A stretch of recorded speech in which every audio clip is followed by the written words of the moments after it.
beautiful people, great Biafrans, wherever you're joining us from across this very planet Earth. We welcome you to our very first address of this glorious year that Elohim has made, 2019. I welcome you and I say happy and a very prosperous new year to each and every one of you, wherever you may be domiciled, wherever you may be listening from. If you're not part of this very wonderful and exceptional phenomenon that is IPOB, then I recommend that you join the nearest IPOB family. If there is no family for you to join, then I do strongly suggest that you start one yourself.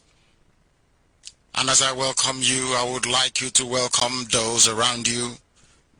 Good morning, good afternoon, good evening, and good night to some of you, because unlike any other radio, Biafra is listened to across the entire 24 time zones of the world. There is nowhere you go on this very planet that you will not find an IPOB family member. I welcome all of you once again.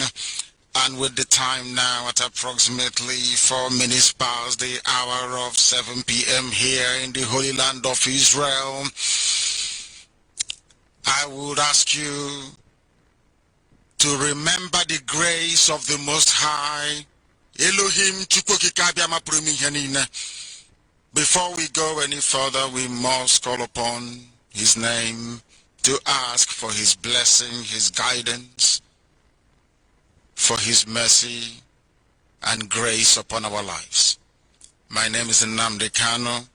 I am the leader of the Indigenous people of Biafra.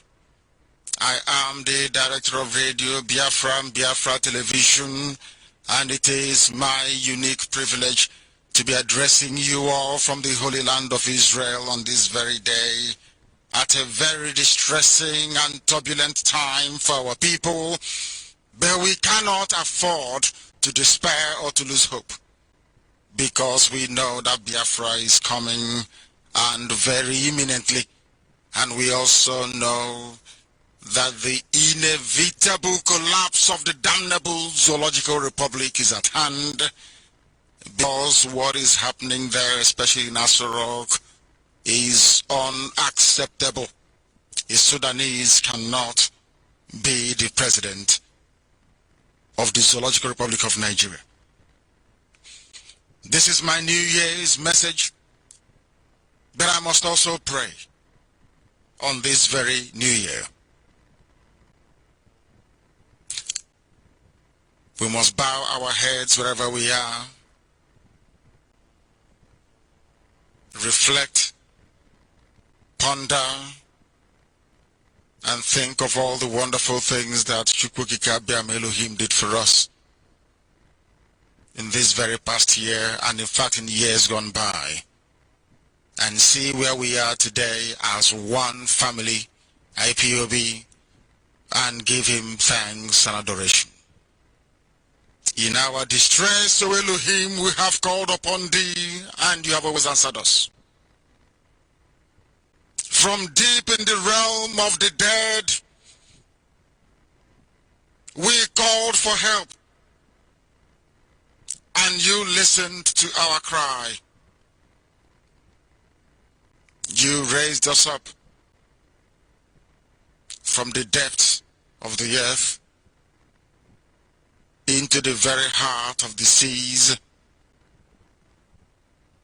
and the currents swirled around us. All Your waves and breakers swept over me. And I said, I have been banished from Your sight, yet I will look again towards Your holy temple.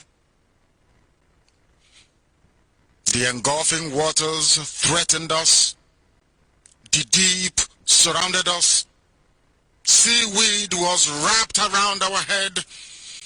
To the roots of the mountains we sank down, the earth beneath, bed all sin forever. The earth appeared to have swallowed us forever. But you, the creator of the heavens and the earth, our Lord and our God, you brought our life back. You raised us from the pit of darkness. When it appeared as if the enemies were overrunning us, we remembered your holy name. We prayed fervently unto thee. Our prayers rose to your presence in the heavens. Even those who cling to worthless idols turned away from your love for us. But all of us, with shouts of grateful praise, with sacrifice unto thee, we made good that which we vowed to make good before thee, because salvation cometh from thee and thee alone. This evening, all across the entirety of humanity, from this hallowed platform, Radio Biafra, here in Israel, may we all, the light of this very earth, may we all in IPOB, every Biafran, regardless of where you are, hold lovingly in our thoughts those who, like ourselves, are suffering from tyranny, subjugation, cruelty, and injustice.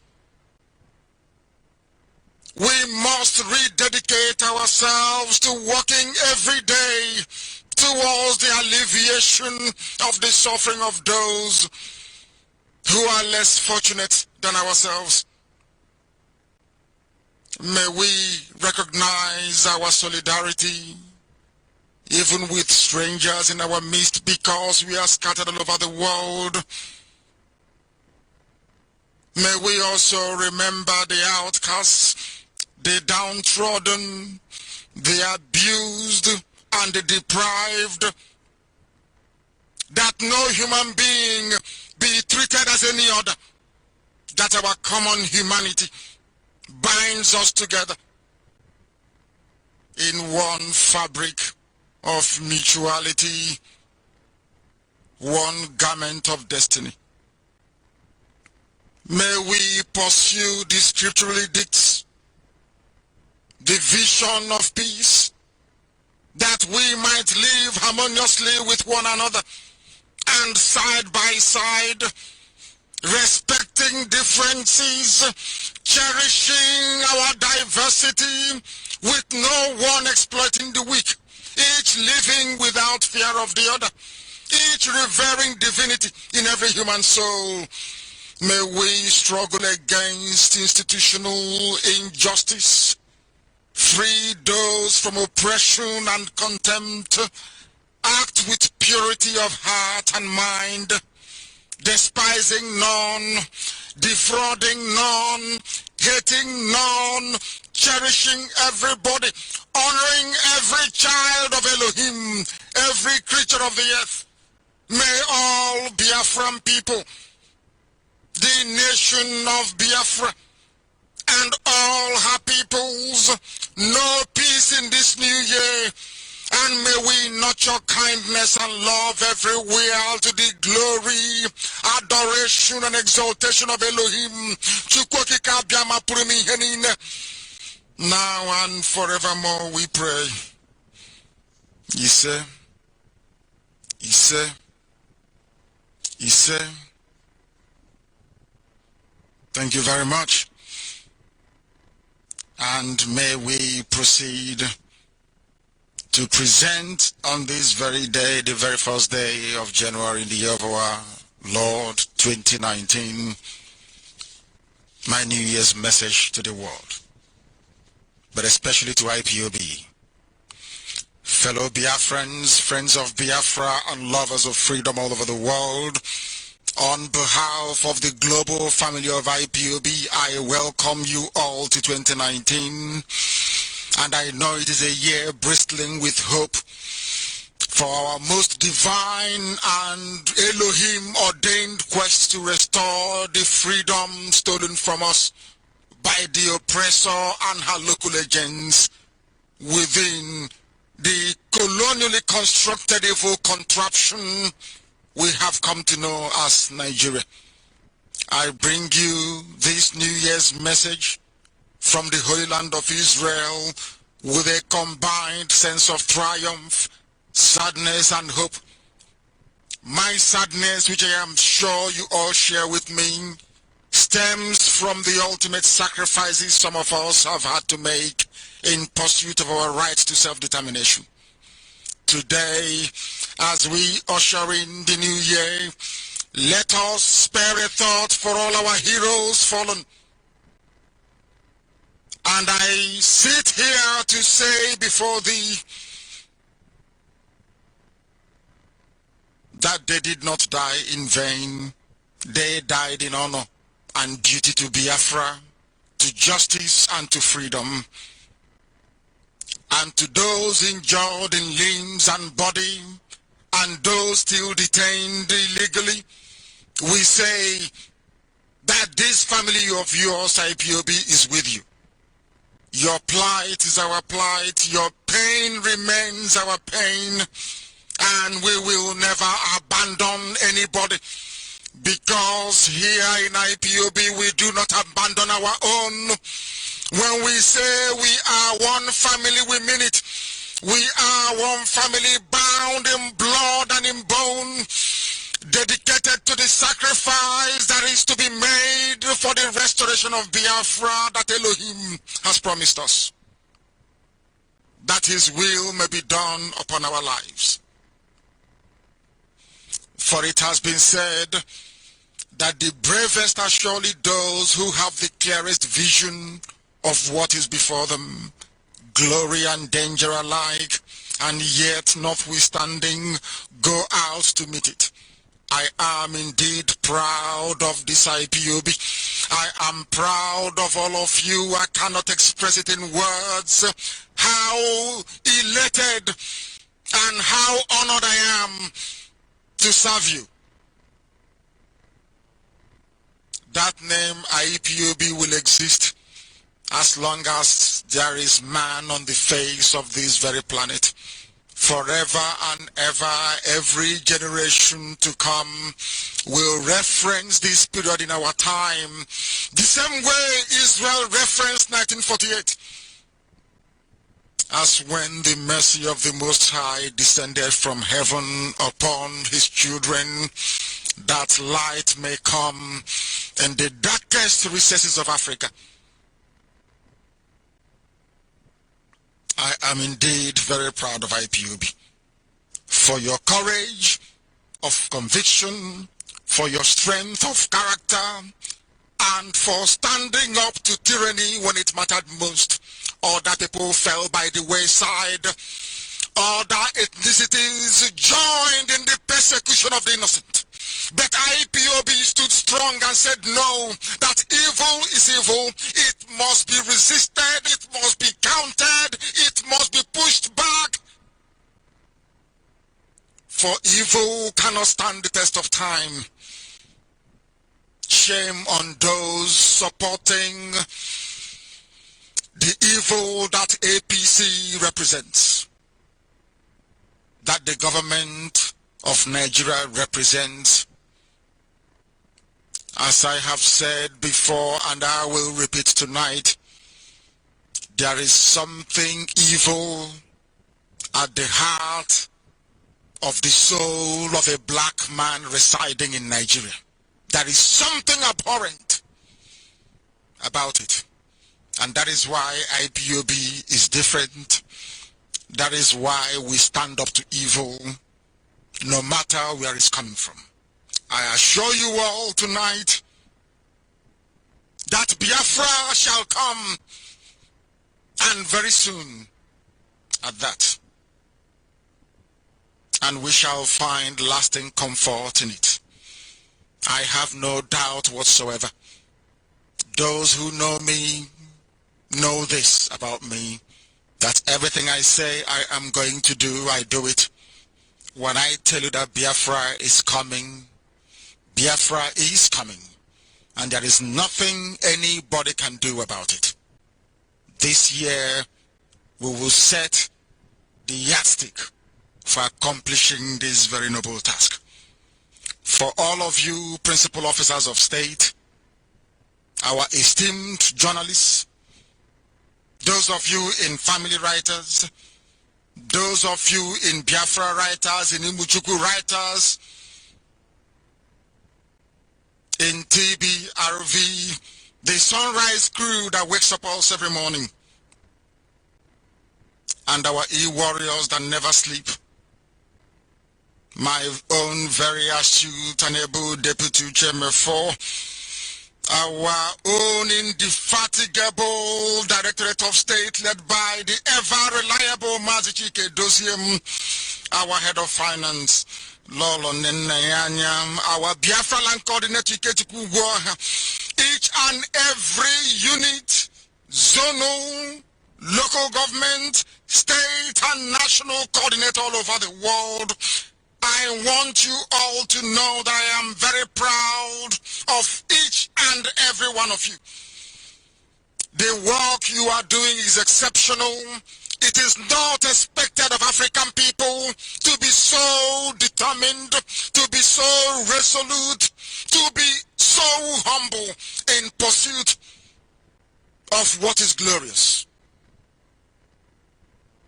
Africans always fall by the wayside when it comes to the pursuit of freedom.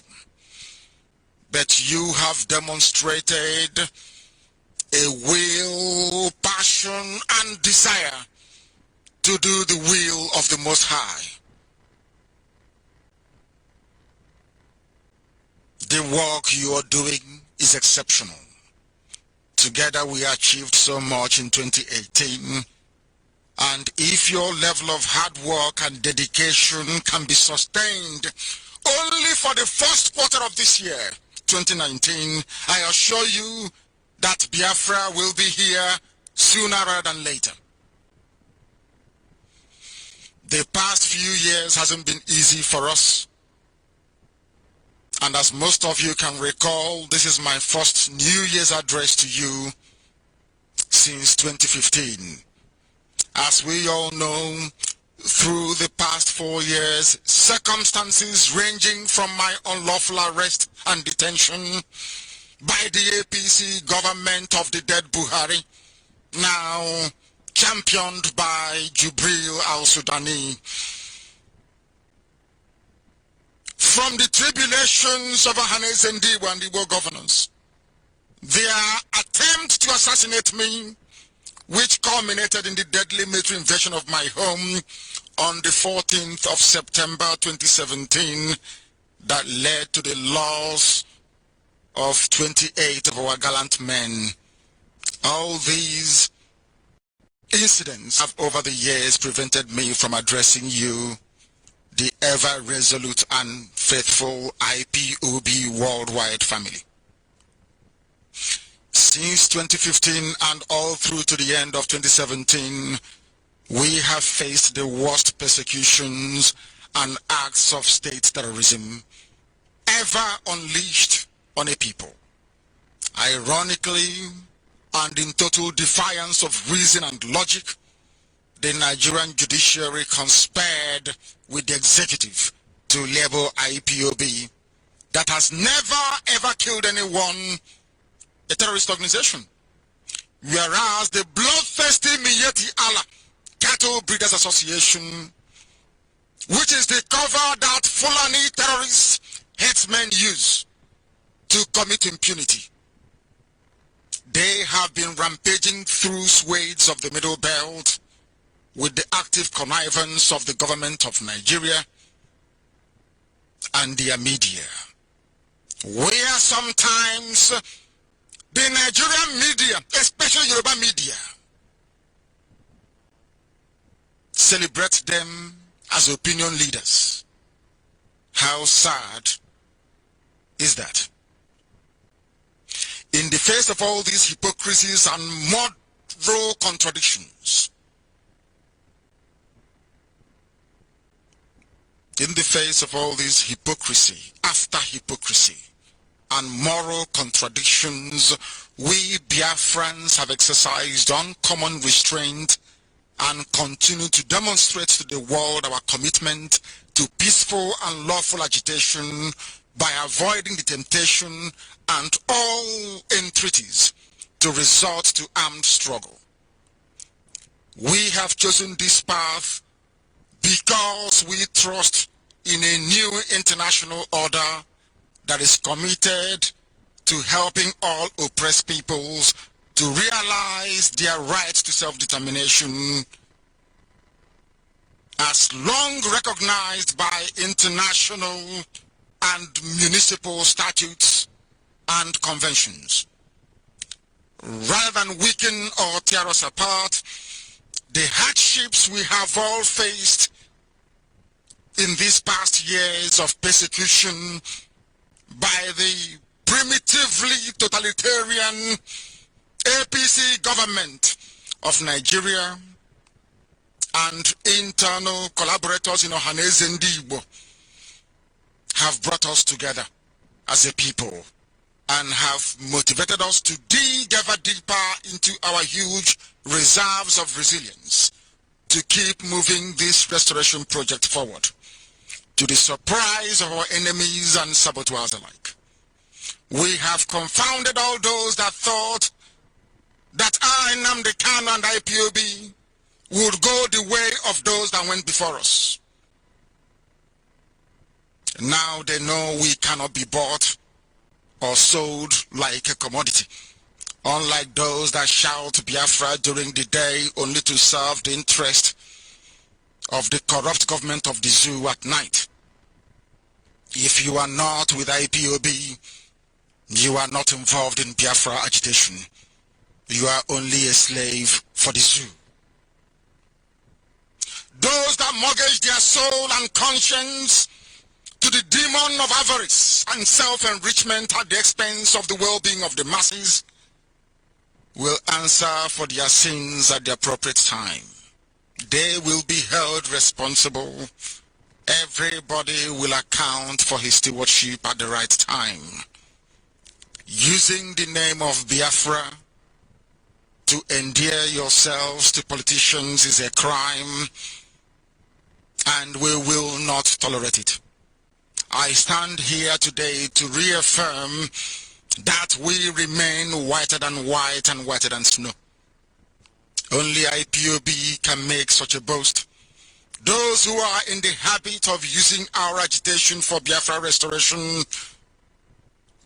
to endear themselves to positions in order to obtain financial reward should have no business with freedom fighting. Issuing meaningless press statements designed to curry favor with the same discredited politicians responsible for our misery will only hasten the demise of such individuals or group. Some of these unknown quantities struggling to remain relevant only rush off to the press to issue a statement. They are not on the ground. They have not fought any battles. They have not witnessed any encounter with the armed forces of the zoo. But they somehow think that by issuing statements that they are fighting for Biafra, they are only deceiving themselves. If there is something we are certain of in the year 2019, it is the fact that voting will be boycotted, starting with the presidential elections. There will be no voting in Biafra land. Come the presidential elections, everywhere will be paralyzed. Everywhere will be paralyzed. They must understand this. Okezie Ikpeazu will be removed from office as the governor of Abia State because of the role he played in initiating Operation Pattern Dance that killed hundreds of our people. This same Okezie Ikpeazu is responsible for the illegal detention without trial of our Biafran Jews currently in detention in Umuahia. A crime for which Okezie Ikpeazu and his supporters will never ever be forgiven. Anybody supporting Okezie Ikpeazu is an enemy of the people. I don't care who you are. Allow me to repeat. Anybody supporting Okezie Ikpeazu is an enemy of IPOB and of the Biafran people. Some of you have rushed to him to collect money, claiming you are one pro-Biafra group or the other. You then rushed off to some newspaper publications to give them money to write whatever rubbish that is coming out of your mouth. Let me warn you, if you think you have what it takes, come down to Abia State and raise any poster of Okezie Ikpeazu. That day you will know that IPOB owns Biafra land. We will set an example with you. The best you can do is to go to a newspaper and be chatting rubbish all day long. You cannot come on the ground in Biafra land and do those nonsense you're mouthing off somewhere in Lagos. You cannot do it. I know some of you are very poor, both physically and in the spirit. You have this insatiable void within you. You feel that acquiring material wealth from politicians might feel, but you are mistaken. Anybody who comes out to defend Okezie Ikpeazu will be in serious trouble, and their name will go down in history as those that rose against the will of the people. If you don't want to be one of them, just stay clear of IPOB and what we are doing. Okezie Ikpeazu must fall, regardless of what his handlers and controllers from Sokoto Caliphate does with INEC. Okezie Ikpeazu will fall. If Okezie Ikpeazu doesn't fall, the world will bear us witness as to what will become of Abia State. If you're investing in Okezie Ikpeazu becoming the governor of Abia State, you're going to lose your money. You're wasting your time. We said we're going to boycott elections, but you see Abia State, Okezie Ikpeazu must be removed to serve as a warning to others that their excesses will one day count against them. No amount of state-sponsored rigging through INEC. We know Fulani, Islam, they control INEC. We know that they control the army, they control the police, they control everybody. We know. And they have made up their mind to put their boy back into office. Okezie Ikpeazu. A monumental disgrace. A man that has done nothing for 4 years, only to invite our Fulani to kill us. Some of you don't know. They killed us in National High School, Aba. Have you forgotten? Have you forgotten what happened during Operation Python Dance 2? All those in support of Okezie Ikpeazu, all those criminals running to the media to write nonsense in support of Okezie Ikpeazu. Did you not hear about Amnesty report? Those they killed and threw into a borrow pit and poured that seed on them? Is it because you've not picked up arms yet? Have you forgotten about the bodies discovered in Okwa? Have you forgotten? All under one single man, Okezie Ikpeazu. And you're telling me that you're supporting him. If you are strong, come out on the streets of Abia State and tell me you're Okezie Ikpeazu supporter. You see what will happen to you. INEC will not save Okezie Ikpeazu from the ignominy that awaits him. Nobody can save him. His Hausa friends have assured him, oh, he's Fulani friends because Hausa doesn't exist. They have assured him, Oh, don't worry. You will go back. INEC is that will read you back. You are all wasting your time. Anyway, we are looking for an excuse all this while. Rigo Kezi Bazu in. And then you see what will happen to you. Before IPOB came, there was nothing left of our dignity and self-respect as a people. You go to Igbo, they say, oh, I'm not Igbo. You go to Anioma, somebody from Onuchubo will tell you, oh, I'm not Igbo. Somebody from Umunede will say, oh, no, I'm not Igbo. You go to Anang, you go to Efik lands, and they tell you, no, we are different. But since the coming of IPOB, we have united our people under one common banner, under one common mission, to set everybody free. I repeat, to set everybody free. I repeat, before the emergence of IPOB, there was nothing left of an Igbo man and a Efik, a Joe, useless, trampled upon. You go begging to the north. But thanks to IPOB, you have now regained your dignity. Because we are unbuyable. Because IPOB is formidable. We remain the largest mass movement on the face of the earth, bar none. Bar none.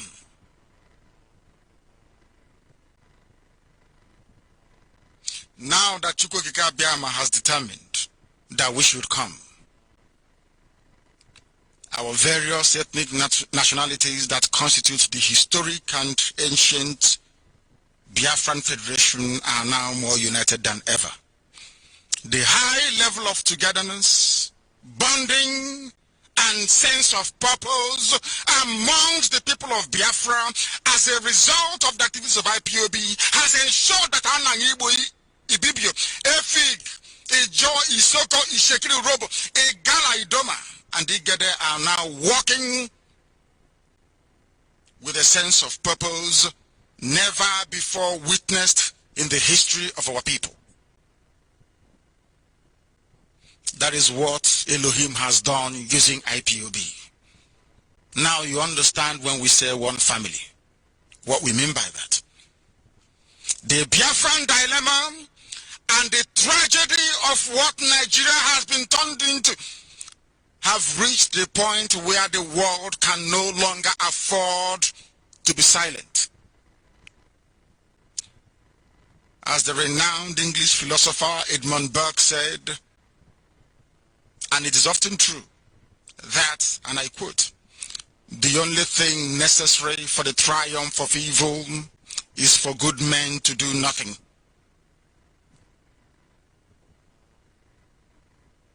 That is why impunity and evil has befallen the zoo and nobody is talking. If you rise up to speak against tyranny and oppression, they put you in prison. And when they put you in prison without trial, you have judges, magistrates, rubber stamping the dictatorial pronouncements of a Sudanese in Asorok. Tomorrow they wear that wig looking like a torotoro, walking about everywhere claiming that they are my learned man, my learned sister, my learned brother. A bunch of illiterate fools. A Sudanese giving you orders from Asorok. Oh, lock up this person, lock up that person, lock up Dinomala. You go and rush and lock them up. The likes of Femi Kayode, who are speaking, is under the threat of arrest. Everybody, once you rise up to speak, you are condemned. And my greatest pain is that Yoruba media condone this evil. I have said this to Yoruba people, with the exception of the likes of Ayadebanji and a few of them who are honorable men. Honorable men. There are honorable men in Yoruba land. You see Yoruba media Your judgment is coming. And when that judgment comes, there will be nobody to save you. Mark my words today. Because of the duplicitousness of Yoruba media, the Yoruba race will suffer. Write it down somewhere. I say Nnamdi Kanu told you so. On the 1st of January 2019. The Yoruba race will suffer. Because Yoruba media are evil. They support evil. They will die inside evil. Because they want presidency. They want access to oil. They want us to keep on trading in Lagos. Because of that, they are prepared to lick the boots of Fulani people.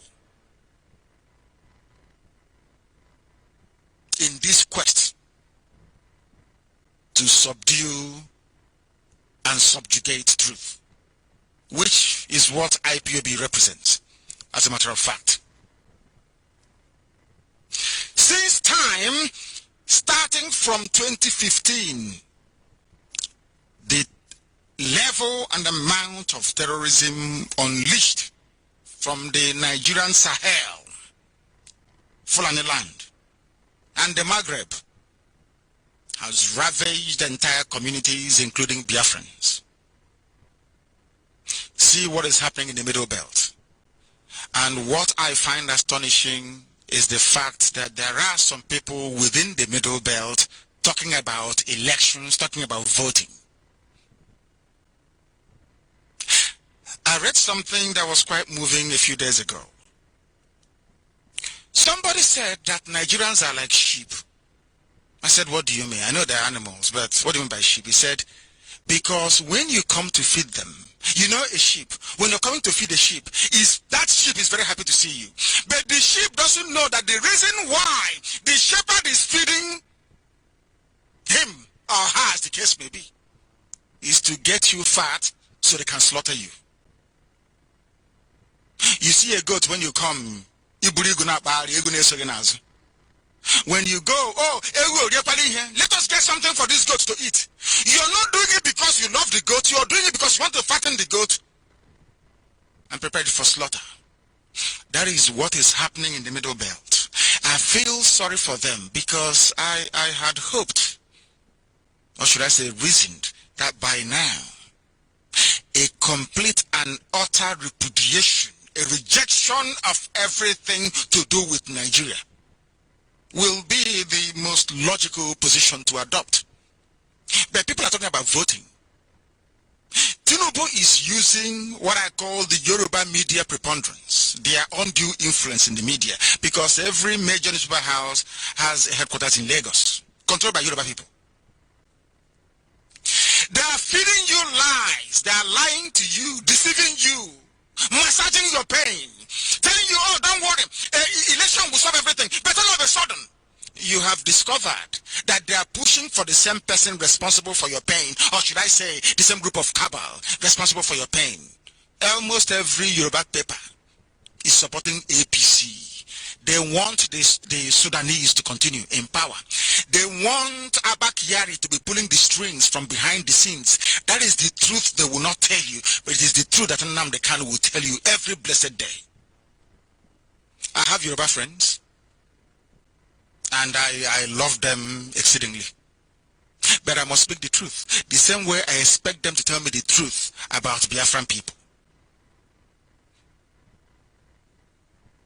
When I look at the injustices happening in Nigeria, when I look at the lies, the deception, and the fraud being committed by Yoruba media, I feel sorry for our people, especially those living in Lagos and those unfortunate enough to be born there.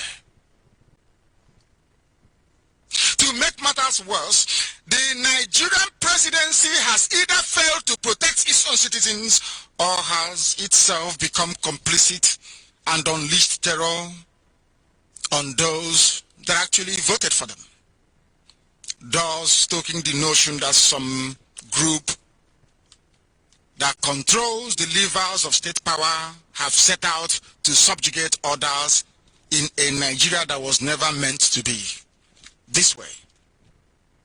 Do you see how cleverly, of course with the advice of the British, how the Fulanis have covered every market. They decide if you live or if you die. They decide who rules or who doesn't rule you. And have you also noticed how very cleverly the Yorubas have always supported the Fulanis? Do you all know that in modern, should I say, when I say modern, let me say from say 1963 onwards to this very date, Yorubas have never, ever before voted for anybody from Biafra. They never voted for Jonathan. They never did. They didn't vote for Azikiwe. When Ekweme came out to contest, of course, it was their turn because of Abiola. They never voted for our people. And they will never, ever vote for you. Can you imagine their effrontery? Obasanjo was in power for 8 years, and after that 8 years, now Usibajo, a Yoruba man, is the vice president to a Sudanese. Upon all of that, no Igbo man has never been recommended to be the president of Nigeria. Even at that, Yorubas are saying that they are going to vote for a Fulani man so that the presidency will return to Yoruba land again in 2023. I have no interest in zoo politics, neither does IPOB, but we are pointing all these things out so that you know that the injustice you're facing is entrenched. They will never love you. I'm saying this thing for a job, for a BBO, for Anang, for Efik. All of you people, without Biafra, you're doomed. You're finished. Go to Ogoni land. Ken said we were thought he could work out something with Fulani people. Today he's in the grave. They said Ogoni flag off, Ogoni clean off, Ogoni sweep off. What has happened? Nothing. But there are some people in Iguacha, in River State, contemplating voting. Do you see how foolish your lives are? When we say you are baboons, you are animals, you don't quite understand it. You say I'm insulting you. I'm not insulting you. It's because you can't reason very well. You are like that hungry sheep that they are fattening up for slaughter. Not because Fulani they love you. No, of course not. They use their Yoruba media friends to tell you what you want to hear so that you can hate the only person who can save you.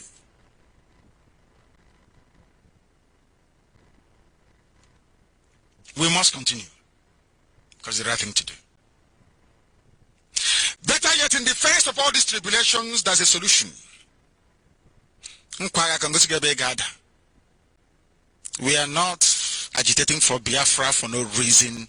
There is a reason and there is a solution.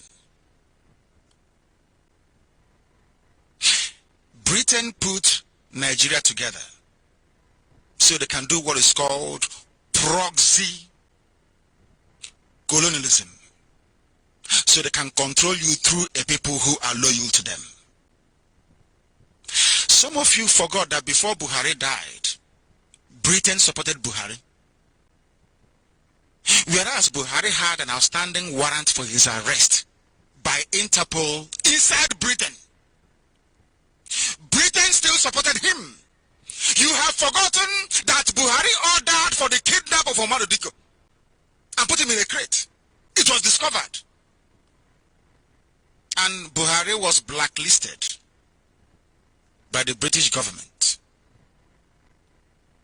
But when it came to the position of the president of the zoo, they chose Buhari because he's Fulani. Fulani will always cooperate with them, will always work with them. Not that there's anything that the Fulanis can do that Biafrans cannot do, no. But Britain feels that Biafrans are intelligent. Allowing intelligent people to run Nigeria means that Nigeria will become a viable country. And they don't want that. They don't want it. That is why they don't want Biafra. They are afraid that the emergence of Biafra will prove once and for all time that a black man is not that stupid after all. Everybody knows in their heart of hearts that there is no way a Fulani man can move Nigeria forward. It is impossible. Talk less of a Sudanese. there is a solution. And what is that solution? If truth be told, societies can only progress when among competing ideas they choose the most progressive of the lot. Once you choose a progressive idea, the best. So that's why America is going forward, even Israel. Do you know in Israel, if they don't jail their prime minister, they're not happy? Are they not pursuing Netanyahu now? Netanyahu, they're pursuing him. Israel wants to prove to you that we sent you into office to go and serve us. Any day you step out of the line, you go to prison.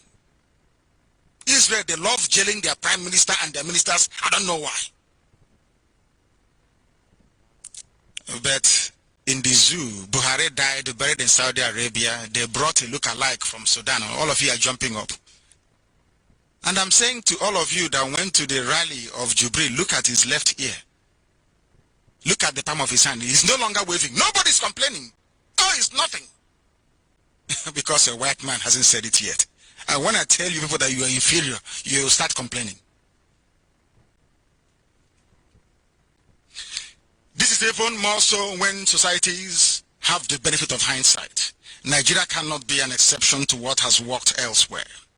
We, the indigenous people of Biafra, have proposed and still proposing the only idea that will halt Nigeria's spiral towards bloody implosion.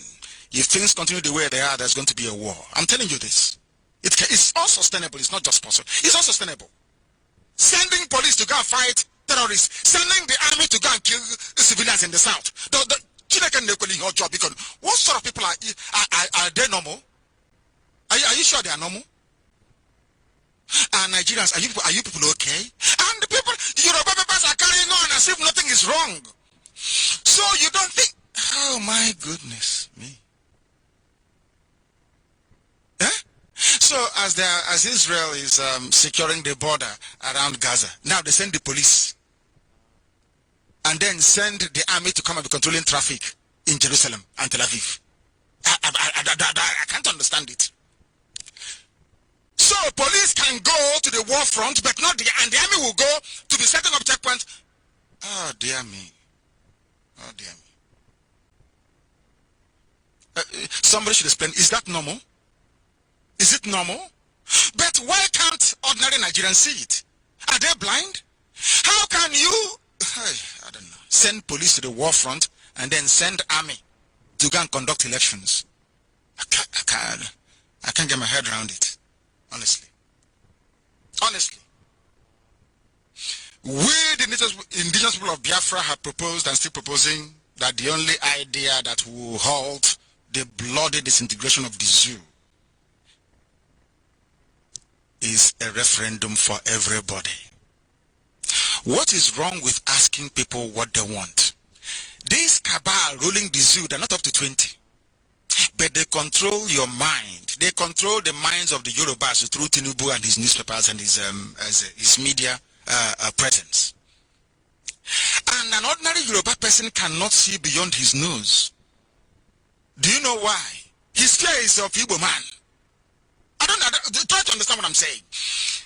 A Yoruba man can no longer reason because the sum of all his fears is in an Igbo man. That's all he's interested in, an Igbo man. So if you tell them, oh, but can we open the seaport in Calabar? They say, no, an Igbo man will benefit. No.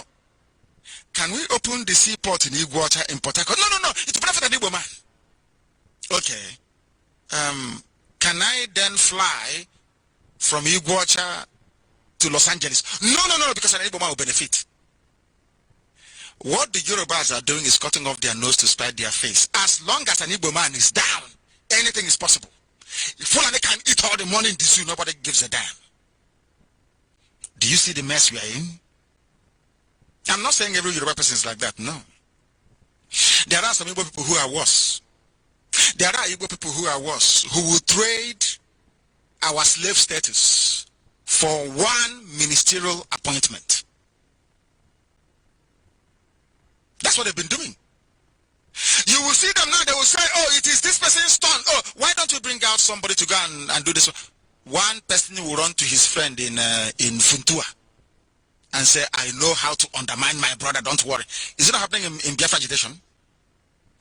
I will say something about OKZ as an idiot from somewhere looking for money to complete the roofing of his house will go and issue a statement in the newspapers to the effect that, oh, OKZ, we are not part of them. Oh. But you say you're a Biafran. And you saw what OKZ did to Biafrans. And because some of you unconscionable leaders of Masop, you think they can kill, because they killed Masobians and you did nothing. Because of that, you think that Nnamdi Kanu will allow IPOB family members to be killed and not hold anybody responsible? Do you see how foolish you are? One idiot was lacking money. He's building a house. Roofing. He's seeking to buy Cameroon zinc. And the only way he can do it is by appearing to counter what IPOB is saying. The idiot is finished. Completely finished. Complete and total. If he's strong, let him come and campaign for Kezibazu openly. He'll be torn to shreds with bare hands. And a man called. Only referendum can save the bloody implosion of the zoo. Only a referendum. One day the Yorubas will overcome their envy and fear of an Igbo man. One day. Because the pain and hardship will be too much for them to bear as well. They must conduct a referendum on self-determination for Biafrans and indeed any other organized and cohesive group that demands it. That is the only fair way, not through federalism, not devolution, not restructuring, no. To drive home our demand, IPOB will ensure that the entire land of Biafra is paralyzed on whatever date they choose to hold their presidential elections. This position is irreversible unless our simple demand is met. Do you know why the presidential election is very, very key? That day the whole world will be watching. No longer like Anambra that nobody's interested in. The world will be watching. And we will paralyze Biafra land. If you want to be free of the chains of slavery and bondage in the zoo, boycott presidential elections and the zoo will crumble to your tent, O Israel. Go and vote and you renew your license. Forget all the devil says, it's your right, it's your democratic right. What dividend? Those pastors telling you rubbish, they are doing it because they have something to gain from it. I am telling you, if other Nigerians were as reasonable as IPOB, all you need to do to change everything, to have electricity, running water, everything is not to vote. That's all. That time they will come to you and ask you, what do you want? And then you tell them. Common sense, isn't it? But they don't have it. Only IPOB does. There will be no election in Biafra land. Presidential election, no, it won't happen. Not in Biafra land. And we understand they're sending their army, they said they have no weapons and equipments. We got the intel that they're sending their army to come to Biafra land. Anywhere you see IPOB, shoot. I pray you shoot. Believe me, that's what I'm praying for. I am praying that you shoot because I am in Israel. I pray you shoot. That day I will see the idiot that will stand in front of me and tell me that self-defense is not allowed. Shoot. And then you will see. As one prophet said a few years ago, the time will come when you ask for dialogue and there will be no dialogue. We are there. We are going to boycott. Come, bring your army and shoot. Then you see what will happen to your army in our land. I'm not telling you not to shoot. Come to our land and kill us. And then you see what will happen. Even Britain will abandon you. A bunch of mad, cattle-heading tribe. While others are busy pontificating on the pages of newspapers or selling their soul to the highest bidder in Abuja, IPOB. Only IPOB. Only IPOB, indigenous people of Biafra. Only IPOB. Today you are part of Nigeria movement. The next day you're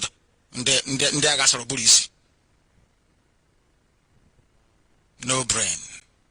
Only IPOB. If you want to be free, IPOB. It doesn't matter who you are. Come, join IPOB or start one where you are. Everybody will be free. What we are pursuing is freedom for everybody, not just for Biafrans. I said for everybody. I have said it time and time again. Take the bloody oil and gas. We don't need it. We don't need oil and gas. What for? We have our brain. Yoruba, if oil is your problem, take it. I know that Fulani cannot live without oil and gas. Come and take it. We don't need it.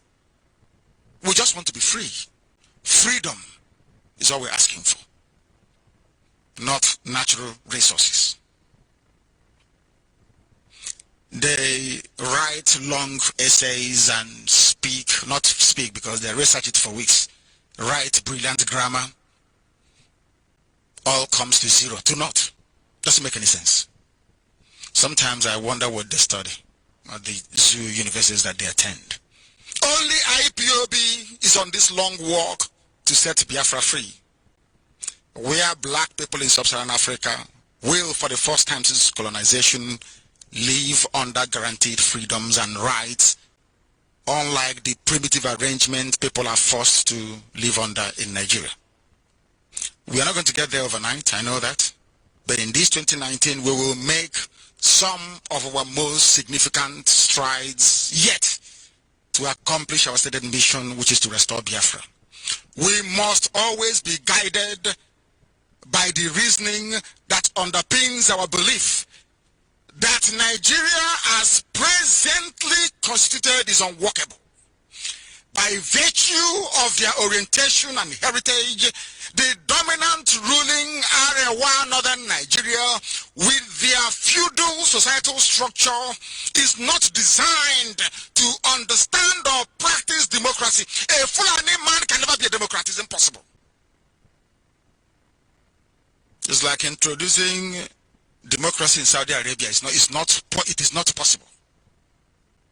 It is incompatible with their core religious beliefs. Incompatible. How can you have Sharia and democracy? Does that make sense to anybody?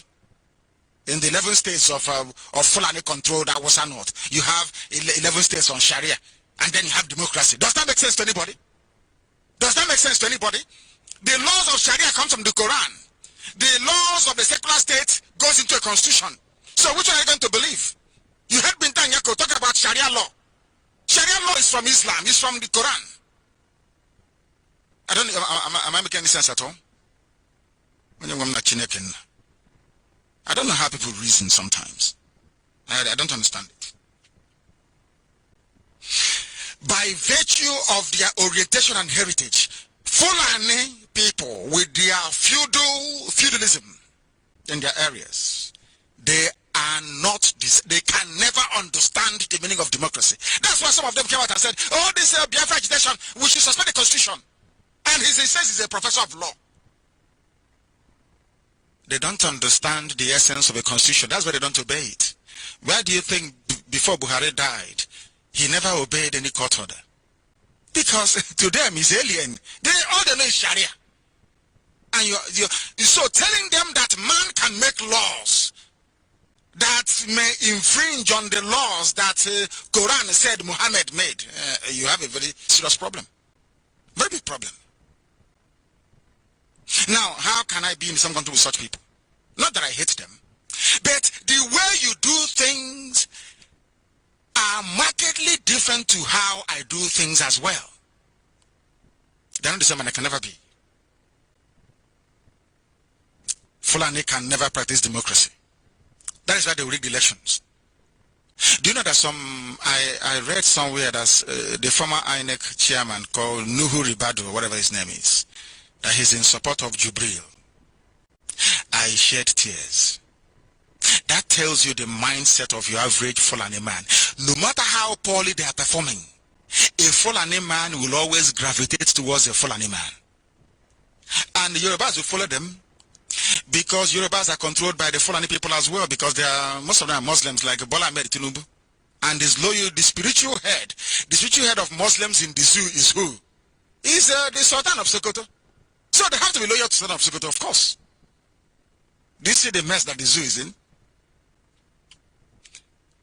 By virtue of the orientation, I keep saying, they cannot practice democracy. This was one of the greatest mistakes the likes of Dr. Nnamdi Kanu were made. Nnamdi Kanu is a brilliant man, intelligent, the finest of his time. But he made one fundamental error. The fact that black people have black skin doesn't mean we are all one people. It doesn't mean that. Are all white people the same? Do you know that the social welfare system in France cannot work in Britain? One believes in pure free market economy, the other one believes in intervention from the state. That is called the Keynesian and the Smith school. The supply siders and the demand siders. You heard about Keynes, haven't you, in economics? And you heard about Adam Smith.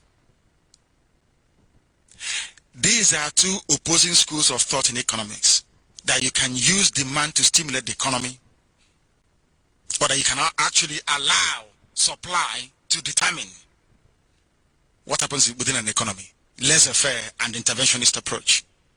Britain opts for the more middle ground, I would say, laissez-faire approach. Whereas in France, they believe in intervening. Two of them can even be in the same country. Didn't UK leave the EU? These are white Christians, democratic nations in Europe. They don't agree. Talk less of people that don't know the meaning of democracy. That is what I'm trying to get black Africans to understand, that your value system is what binds you together. That's what glues you together. Not because a white man said so, because look at it, said you from today your name is Nigeria. You don't have to agree with it. Because Ted Heath that took Britain to EU is dead. Today, was it not Cameron that brought them out of it? Of course, it's got to be Theresa May. These are the things that blacks don't understand. When I attend lectures in England, when my lecturer is speaking, I listen. I don't regurgitate every nonsense in the textbook. I listen and I reason. These are the things lacking in black people, and we are seeking to correct that this very year. Nnamdi Kanu made a very big mistake. The social arrangements they have in northern Nigeria makes it impossible for their leaders to appreciate and respect democratic values, such as you have somebody respecting the rule of law. They cannot. Freedoms and liberties, they don't know the meaning of it. That is why a 70-year-old man can marry a 13-year-old girl by force. That is why Boko Haram came out and said no to Western education. They forced their views of life on other people. We are Republicans, we don't do it.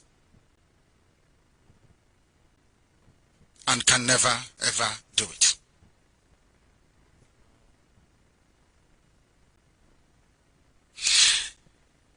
These noble ideas of democracy are incompatible with Sharia. The sooner you understand this, the better. As long as you have Sharia, you cannot be a Democrat. Anywhere there is Sharia, anywhere in the world, they are not Democrats. The sooner Yoruba media understand this, the better. But of course, there are Yoruba Muslims that crave and yearn for Sharia. True federalism, particularly in Nigeria, is unrealistic. Where 12 states have already adopted Sharia as state religion and code of justice, which denies non-adherence of that religion certain freedoms guaranteed by the military-imposed Nigerian constitution. Isn't it very ironic?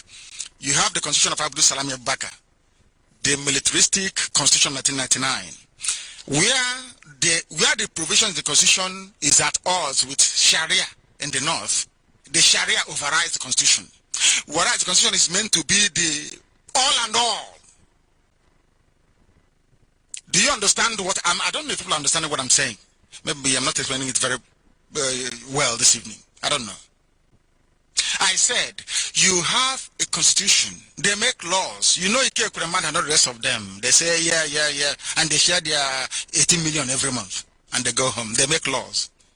Those laws, where they are in contradiction with the Sharia of the 12 Fulani states in the north, all that nonsense in the Senate is rubbish. They throw it away. If not, why would they destroy you and I in the same country? Ikechukwu is here with me, so I'm using him as an example. I don't drink. I don't like alcohol, but Ikechukwu drinks and he likes alcohol. When Ikechukwu goes out to buy alcohol, he pays tax on it, and they use that alcohol to treat me. They tax on the alcohol to give me treatment. But Ikechukwu comes to my hometown. Maybe they transferred him as a worker to my hometown. He, on entering my hometown, he was caught somewhere drinking beer, and they arrested him and jailed him. And I, the beneficiary of the VAT from his drinking, is in support of his incarceration. I don't know if that makes any sense to any human being. That's what's happening in the north. They say you shouldn't drink beer. You can see them destroying cartons upon cartons and bottles of beer. But Kanu State is the largest beneficiary of VAT. But Yoruba media will not say anything about it. Do you see how evil Nigeria is? You rob Peter to pay Paul.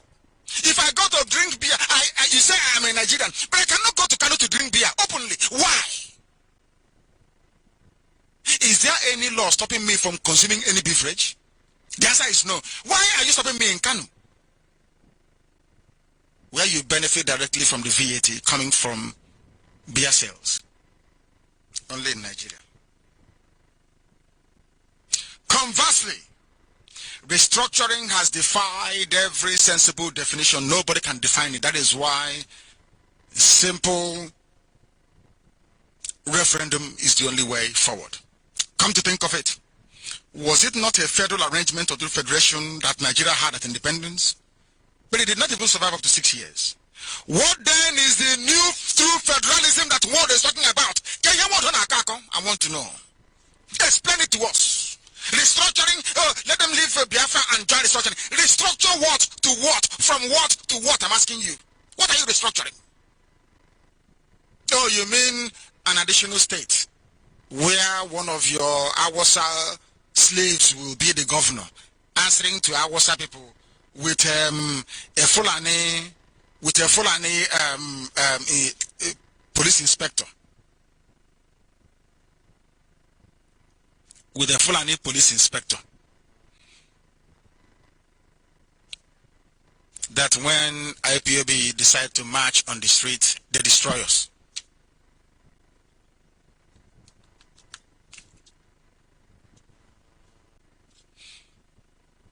We don't believe in restructuring. Restructuring will become unworkable because it failed in the past. What we need is a referendum. Let the people decide the type of country they want to have. I have nothing against those wishing to live under the Fulanized British colonial contraption called Nigeria, as most Yoruba and Fulani people do. What I resent is the inability, or should I say, the unreasonableness of the chattering class in Nigeria to come to the inescapable realization that no country with a myriad of divergent value systems can peacefully coexist as a nation state. It is impossible. And I am impossible. This elementary political philosophy that everybody ought to know about, every political scientist ought to know this. Everybody knows this. What determines those you fuse together is your value system. Not even your religion, your value system. I believe in freedom, and Awasa man doesn't believe in freedom. So my daughter can play football for Nigeria. But the daughter of a Hajia in the north cannot play football because you don't want another man to see her legs. Does that make any sense to anybody? Some of these things are there, but you have refused to reason. This is why I call you Zoo. You have refused to reason. Meaningful human development in Nigeria is impossible because the Fulani feudal mindset, Yoruba monarchical system, because there they have monarchy, you know, they have all this Kabiesi, and the Republican disposition of Biafrans are forever irreconcilable value systems that will ensure the unworkability of Nigeria as a country from now till the kingdom come. I am a Republican. My Yoruba friends believe in their monarchy. They bow down when they see somebody. I like that. It's a sign of respect. I love it. Awosa Fulani.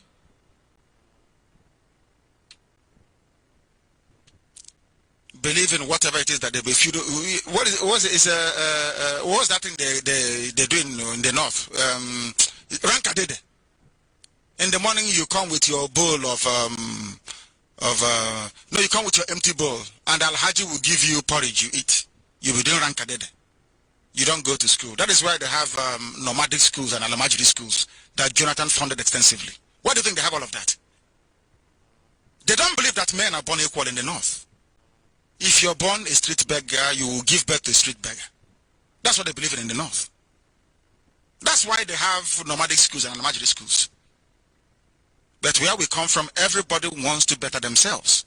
Equality across the board. They don't have it in the north. And let me ask you, they say Nigeria is a republic, which is an anomaly. How can Nigeria be a republic with all this, His Royal Highness this, Lower Highness that? How is that possible? Even they've not even resolved that very simple contradiction. You don't know if you, all the Royal Highnesses that you have, of course my father included, does it mean we are living in a monarchical system, or we are living in a republican system? I can't get it. Even that simple contradiction, you cannot even resolve it. I want to talk about restructuring. In America, do you have kings and chiefs? This is king this of this. This is her royal majesty of this. Because America is a republican state. It's a republic, so to speak. France is a republic. England is not a republic. Britain is not. That's why you have the Duke of Devonshire. You have the Duchess of Kent and all the rest of them. You have the Queen. The same as them. You have monarchs, same as Denmark. Here you don't know if you're a republic or if you're a monarchy. You have no idea. And you want to dabble into restructuring. You cannot even solve a simple problem. You want to go into restructuring. Misguided people, poorly educated people, I hasten to add. This is pure elementary philosophy. Everybody knows this. Irreconcilable value systems. It is tantamount to fusing. Imagine bringing England, Saudi Arabia, and USA into one country. Is that possible? Is that possible? That's what they're trying to do to us. You bring a part of Afghanistan, you bring a part of Kenya, you bring people from USA, you mix them, they say, oh, now you are one country, your name is Nigeria. It's not possible, because the way a Fulani man solves a problem is different from how I will solve it as a Biafran. Simple and short.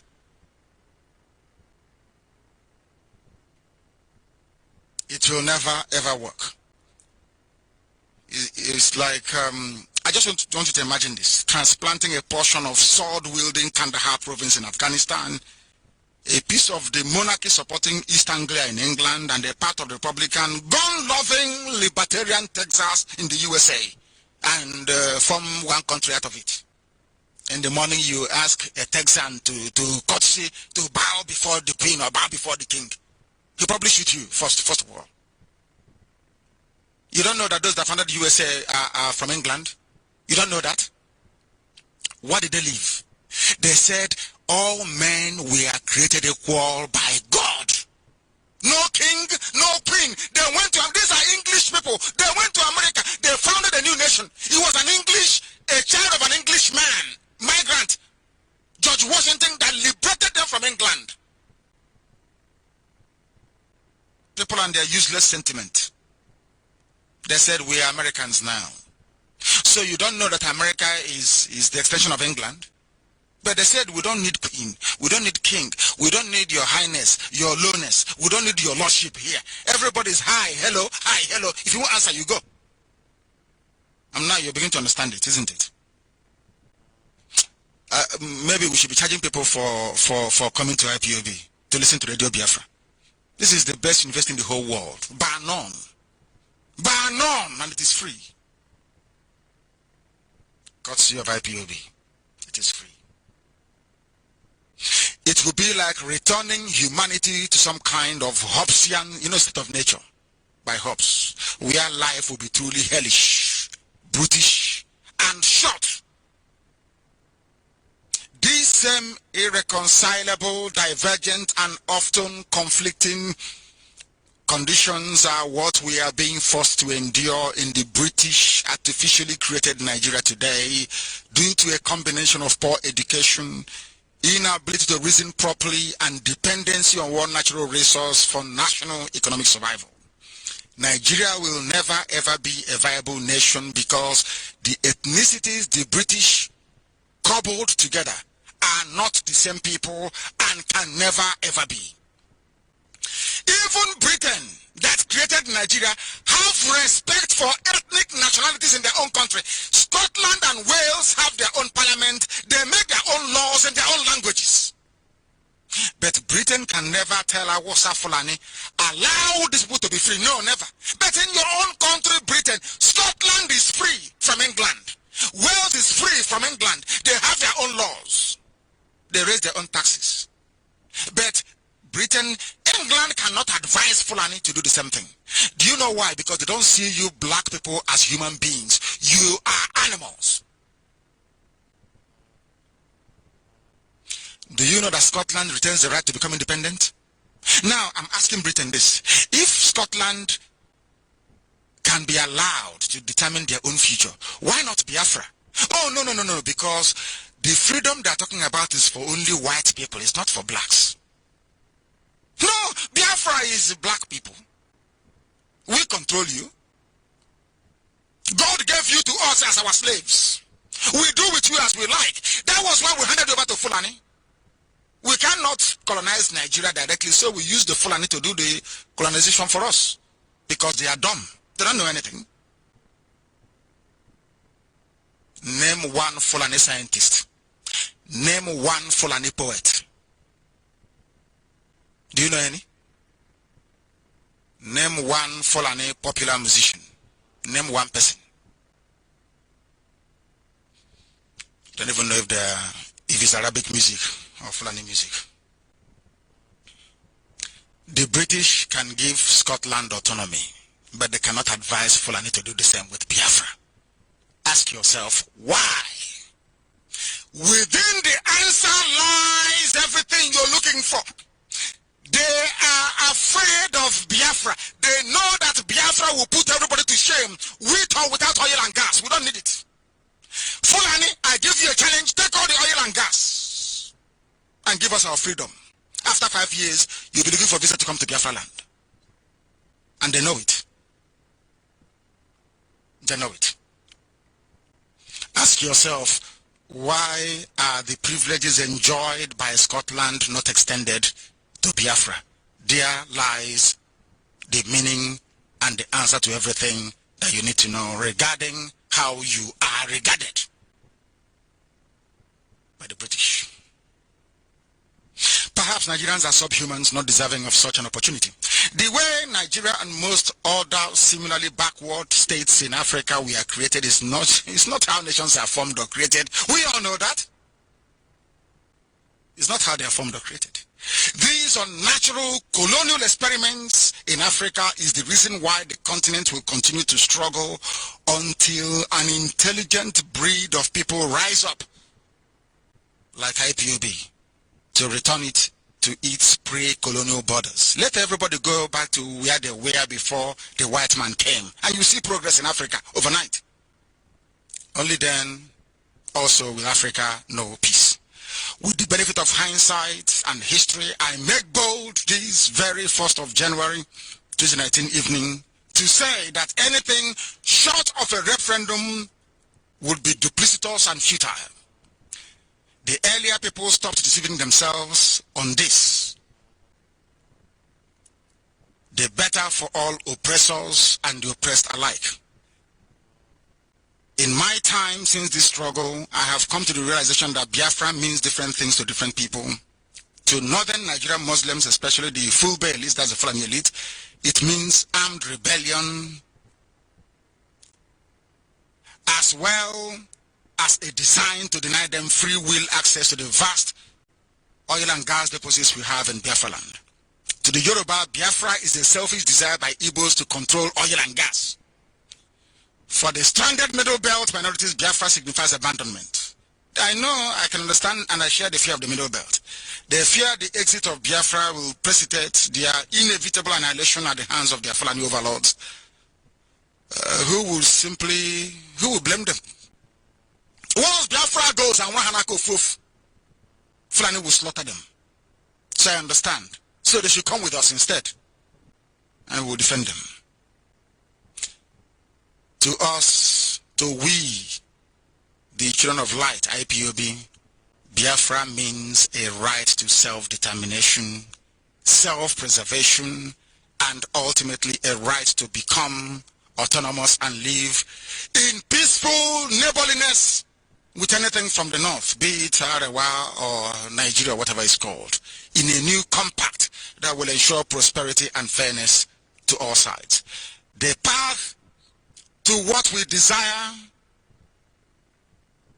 and the non-violent means to achieving it is neither new nor treasonable, as the Nigerian presidency continues to believe.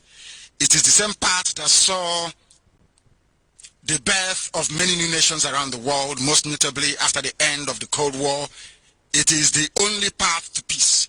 We have succeeded in dismantling the colonial divide and rule the British colonial masters introduced to their southern Nigeria, which the Fulani oligarchy perpetuated through their gerrymandering of our borders that divided Igbo families and turned them against each other. Today it is no longer in dispute that a 1K Igbo in Edo State, Abo, in Delta State, and through to Asaba, Onisha, through to Ikwere and Opobo are all Igbo-speaking people and therefore of the same family. There is nothing like Delta Igbo. Mad people. We are one family. This year, 2019, we shall begin taking the first tangible steps into nationhood. We will do everything humanly possible to ensure our referendum is conducted this year. The process of extensive referendum consultation was not concluded in good time last year to enable us to hold it. Again, the cost implications made it impossible for us to complete the printing and production of our ballot papers, but we shall continue to work very hard to ensure its completion. Referendum is a very costly, resource-intensive exercise, and we want to get it right the first time because that will usher in the new Biafra government, even if it has to operate from outside the shores of Biafra land.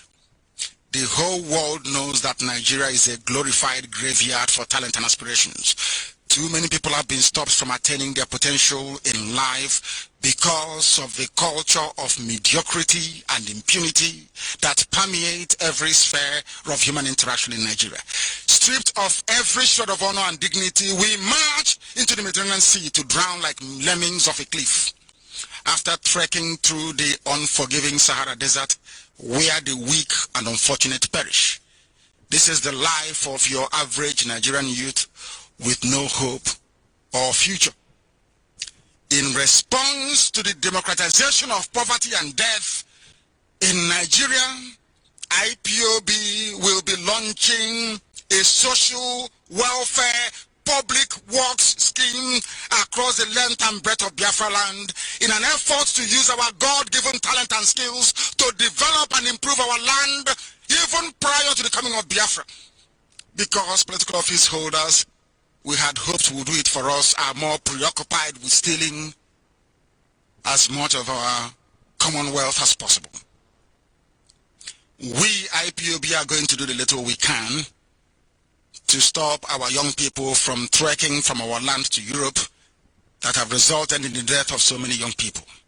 This scheme will equally address the issue of lack of infrastructure, as IPOB will embark on minor road repairs, the rehabilitation of dilapidated primary schools, maintenance of drainage systems in areas prone to flooding due to blockages in the sewage system like Aba, Owerri, Onisha, Abakaliki, and Iguacha.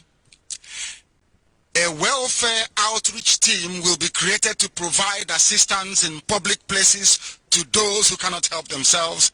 There will be massive job creation in various sectors of the economy where raw materials can be locally sourced to help drive down the rate of unemployment, especially among young graduates.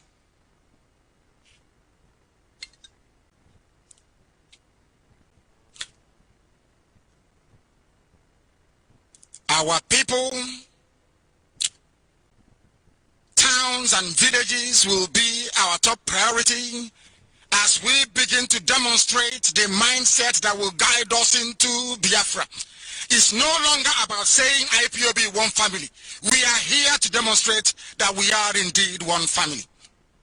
We are in discussions with Israeli businessmen to help facilitate the creation of high-tech farm settlements, small-scale industrial parks in Cross River, in Delta, Imo, Ebonyi, and Benue states for now.